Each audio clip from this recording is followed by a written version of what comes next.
قسم کھاتے ہیں، اس لیے کہ اس مکہ میں آپ کا گھر ہے، کعبہ شریف اس میں ہے، اس لیے آپ قسم کھاتے ہیں، یا اس لیے کہ اس میں آب زمزم ہے، عرفات ہے، منا ہے، مزدلفہ ہے، گزشتہ انبیاء اکرام کی نشانیاں ہیں، ان کی مزارات ہیں، ان سے متعلق واقعات ہیں، صفا مروہ ہے، حجر اسود ہے۔ مولا آپ کے اس شہر مکہ کی قسم کھانے کی وجہ کیا ہے؟ کس لیے قسم کھاتے ہیں؟ فرمایا وَأَنْتَ حِلٌّ بِهَٰذَا الْبَلَدِ، لوگوں سنو، میں اس مکہ کی قسم اس لیے کھاتا ہوں کہ میرا مصطفیٰ اس شہر مکہ میں رہتا ہے، مجھے نہ کعبہ سے غرض ہے، نہ عرفات سے ہے، نہ منا سے ہے، نہ مزدلفہ سے ہے، یہ میرے شعائر ضرور ہیں، یہ میری نشانیاں ضرور ہیں، یہ عظمت کے نشانات ضرور ہیں، یہ عظمت کے مقامات ضرور ہیں، مگر میرے قسم کھانے کی وجہ کچھ اور ہے،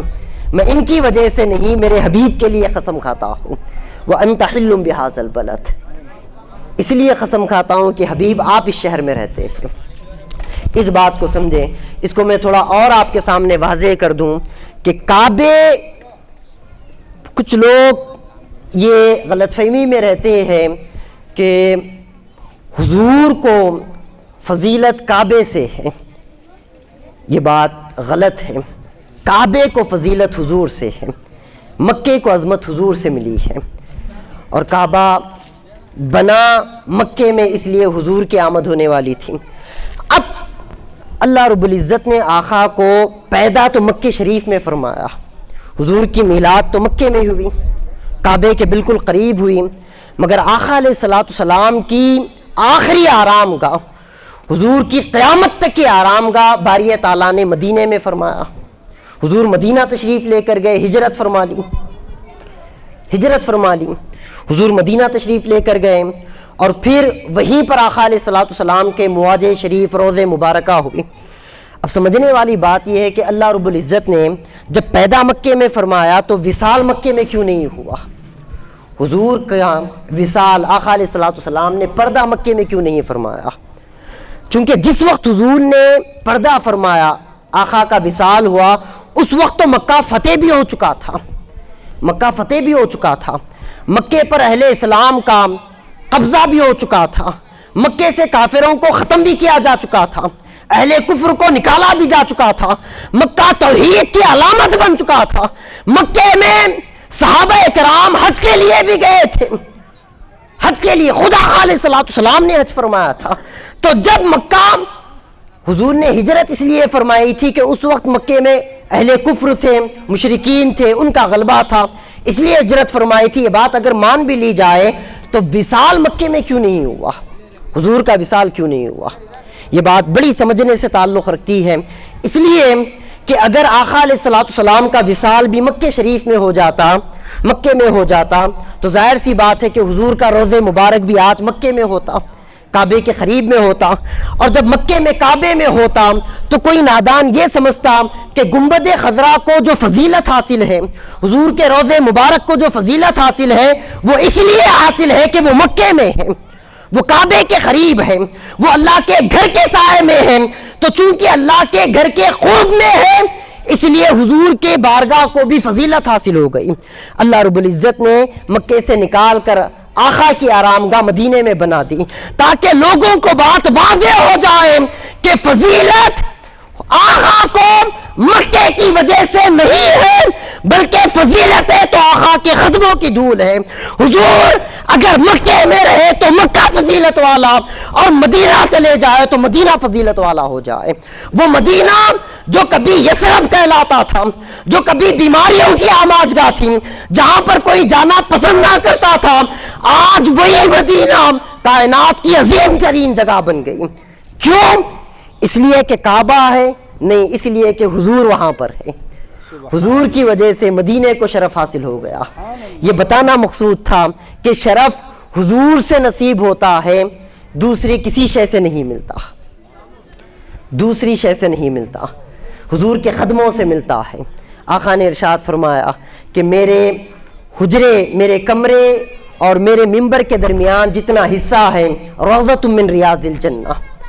جنت کی کیاریوں میں سے، جنت کے حصوں میں سے ایک حصہ ہے۔ وہ ذرات، زمین کے وہ ذرات جو میرے قدم چوم لے وہ جنت کا حصہ بن جاتے ہیں۔ اشارہ اس امر کی طرف ہے کہ لوگوں، جنت میرے قدموں کو چومنے سے ملتی ہے، میرے قدموں میں آنے سے ملتی ہے، میرے قدموں میں رہنے سے ملتی ہے۔ جنت کسی اور شے کا نام نہیں، میرے قدموں سے نسبت مضبوط کر لو، اسی کا نام جنت ہے۔ فضیلتیں یہی سے حاصل ہوتی ہیں، عظمتیں یہی سے نصیب ہوتی ہیں۔ جس کو جو بھی ملا انہی سے ملا ہے، میرے قدموں سے ملتا ہے، میں تقسیم کرتا ہوں۔ اللہ رب العزت نے، تو میں بات کر رہا تھا کہ الم تری کیف فعل ربک باصحاب الفیل، اللہ رب العزت نے کعبے کی حفاظت فرمائی اس لیے کہ اسی سال حضور پاک علیہ السلام کی آمد تھی۔ یہ برکت حضور کی آمد کی برکت تھی، حضور کی آمد کی برکت تھی۔ اس سے پہلے اہل مکہ بڑے قحط سالی کا شکار تھے، قحط سالی گزر رہی تھی، کھانے کے لیے کھانا نہ تھا،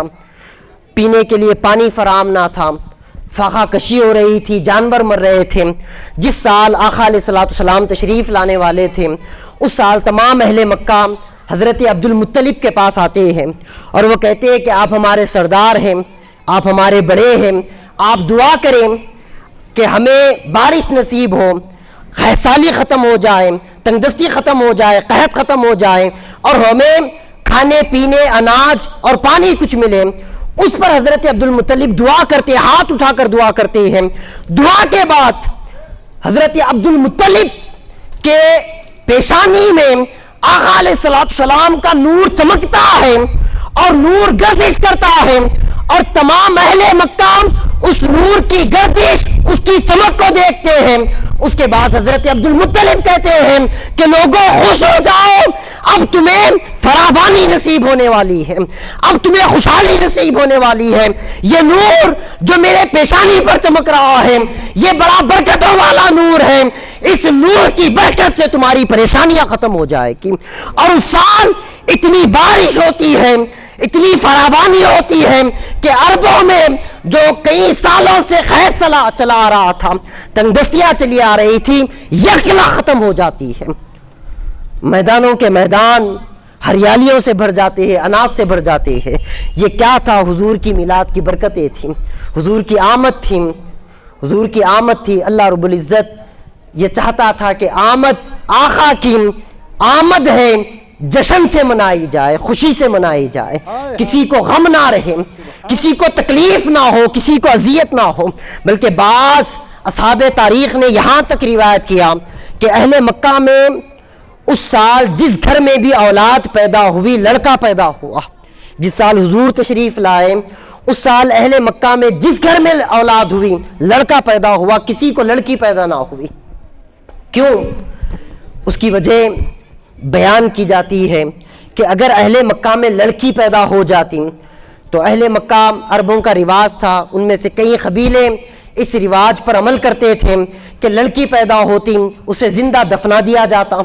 زمین دوز کر دیا جاتا، اسے زندہ مار دیا جاتا۔ اور اگر لڑکی کو مارا جاتا تو دو لوگ غمزدہ ہوتے، ایک تو وہ لڑکی، وہ بچی جس کو دفنایا جاتا اس پر تو ظلم ہوتا،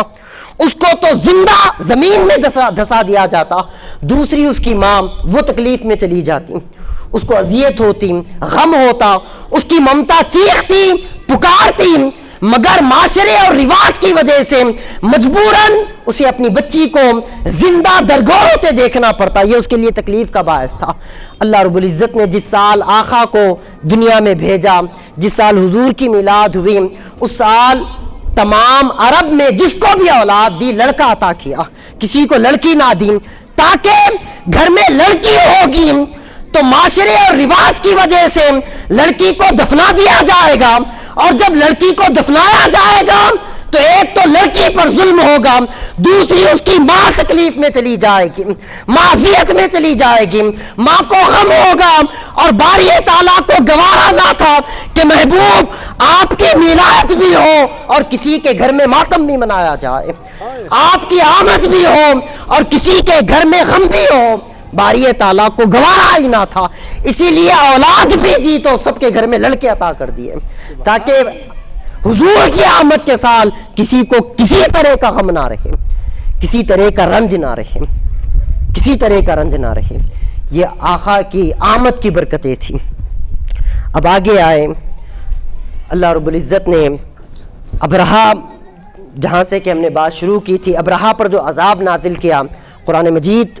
آپ تمام حضرات پڑھتے ہیں، وَأَرْسَلَ عَلَيْهِمْ طَيْرًا أَبَابِيلَ، اللہ رب العزت نے اس پر پرندے بھیجے ابرہا کے لشکر پر، ابابیل نامی۔ حضرت عبد المطلب کہتے ہیں کہ وہ پرندے اتنے عجیب تھے کہ ہمارے قریب کے کسی علاقے کے نہ تھے، نہ وہ حجاز کے پرندے تھے، نہ وہ نجد کے پرندے تھے، نہ وہ تہامہ کے تھے، نہ وہ یمامہ کے تھے، کسی جگہ کے نہ تھے، نئی عجیب سی مخلوق تھی وہ پرندے، اور ان کے ہاتھوں میں، ان کے چونچوں میں، ان کے ہاتھوں میں ایک ایک کنکری ہوتی تھی، ہر پرندے کے پاس 2 کنکریاں ہوتی، وہ کنکری لشکر پر ڈالتا، فوجی پر ڈالتا، ہاتھی پر ڈالتا، اور جیسے ہی وہ کنکری اس پر پڑتی وہ بھوسے کے مانند ہو جاتا، کافی معقول کھائے ہوئے بھوسے کے مانند ہو جاتا۔ یہ عذاب ابرہا کو، اس بادشاہ کو اور اس کے لشکر کو اللہ رب العزت نے دیا۔ اب یہاں پر بھی بات سمجھنے والی ہے کہ اس سے پہلے بھی اللہ رب العزت نے کئی قوموں پر عذاب نازل فرمائے۔ سمود پر عذاب آیا، قوم عاد پر عذاب آیا، نوح علیہ السلام کی قوم پر عذاب آیا، لوط علیہ السلام کی قوم پر عذاب آیا۔ آپ قرآن اٹھا کر دیکھ لیں، ہر ایک کا عذاب جداگانہ ہے۔ کسی پر آگ برسائی گئی، کسی کے زمین میں دھسا دیا گیا، کبھی زلزلہ آیا، کبھی آندھیاں چلی، کبھی طوفان آیا، مختلف قسم کے عذاب آئے۔ اور جب ابرہا کو عذاب آیا تو بالکل مختلف عذاب آیا، عجیب عذاب آیا کہ پرندے آتے ہیں چھوٹی چھوٹی کنکریاں لے کر، اور وہ کنکریاں اسی پر ڈالی جاتی ہے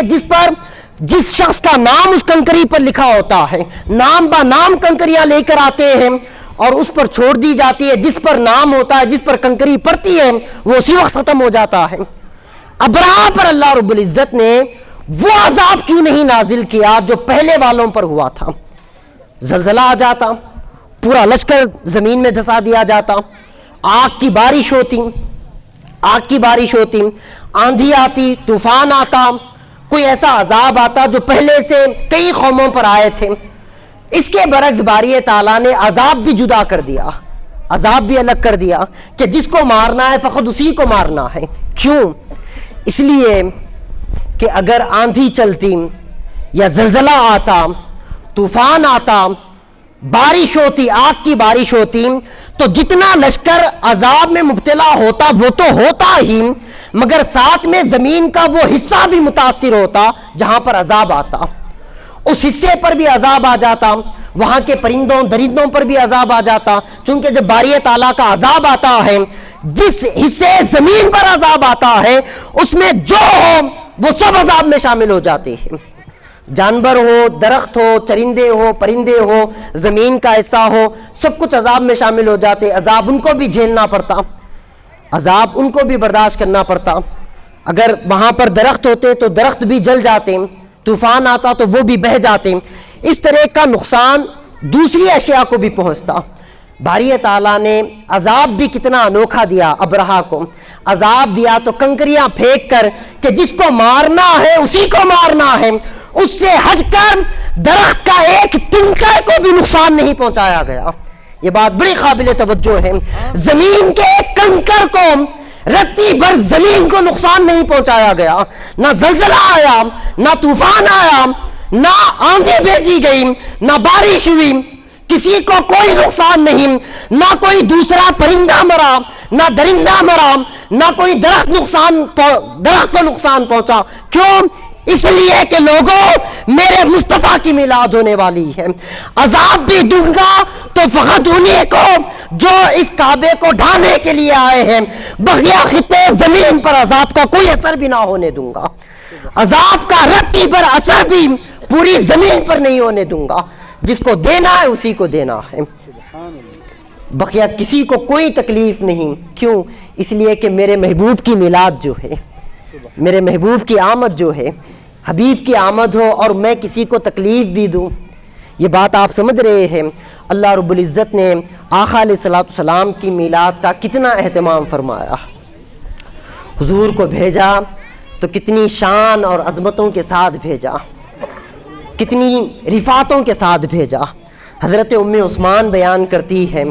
کہ میں اس رات حضرت بی بی آمنہ ہی کے گھر میں تھی، میں نے دیکھا کہ آسمان کے پورے ستارے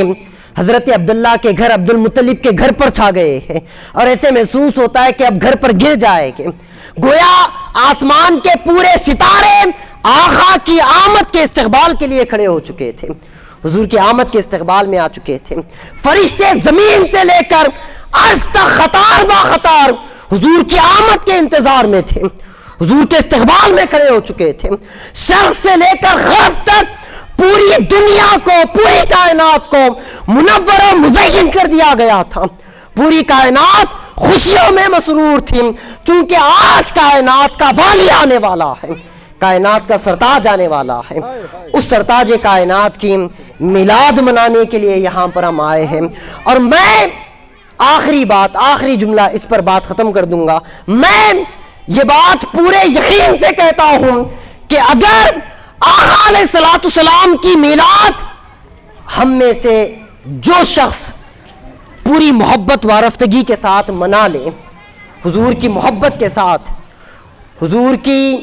تعظیم، ادب اور احترام کے ساتھ، آقا علیہ السلام کی نسبت غلامی کے ساتھ، حضور کی وارفتگی میں منا لے، تو جس طرح اہتمام کے ساتھ باری تعالیٰ نے کائنات کی تکلیفوں کو، مصائب کو خوشیوں میں بدل دیا تھا جب حضور کی میلاد ہوئی تھی، حضور کی آمد پر جس طرح باری تعالیٰ نے خوشیاں بکھیری تھی، جشن بکھیرے تھے، راحتیں فراوانیاں بکھیری تھی، میرا یقین ہے کہ جو آقا کی میلاد محبت اور اخلاص کے ساتھ منائے، باری تعالیٰ اس کی زندگی کو خوشیوں سے بھر دے گا، اس کی زندگی کو فراوانی سے بھر دے گا، تکالیف کو خوشیوں سے بدل دے گا، مصیبتوں کو راحتوں سے بدل دے گا، بدبختی اور شقاوت کو سعادت مندی سے بدل دے گا، سعادت مندی سے بدل دے گا۔ بس شرط یہ ہے کہ حضور کی محبت میں ڈوب کر حضور کی میلاد منائیں، اور اس میلاد میں، اس محفل میلاد میں جہاں تک ہو سکے آقا علیہ السلام کے حسن جمیل کا تذکرہ کریں، حضور کی سیرت مبارکہ کا تذکرہ کریں، اور ان محافل میلاد سے ایک عزم لے کر اٹھیں کہ جس جذبے کے ساتھ، جس شوق کے ساتھ یہاں پر ہم میلاد منانے آئے ہیں، اسی شوق کے ساتھ آقا کی سیرت پر بھی عمل کریں گے، حضور کی سیرت پر بھی عمل کریں گے، آقا علیہ السلام کے اسوے پر بھی عمل کرنے کی کوشش کریں گے، وہ جذبہ پیدا کریں۔ اللہ رب العزت ہم سب کو خیر کی ہدایت عطا فرمائے، ہم سب کے احوال کی اصلاح فرمائے، اور اپنے حبیب علیہ السلام کی میلاد کو بہتر سے بہتر انداز میں، بہتر سے بہتر انداز میں ہم سب کو منانے کی توفیق عطا فرمائے، اور ان محافل میلاد کی کما حقہ برکتیں، فیوز، نعمتیں تمام اہل اسلام پر عام فرما دے۔ وما علینا الا البلاغ، وآخر دعوانا ان الحمد للہ رب العالمین۔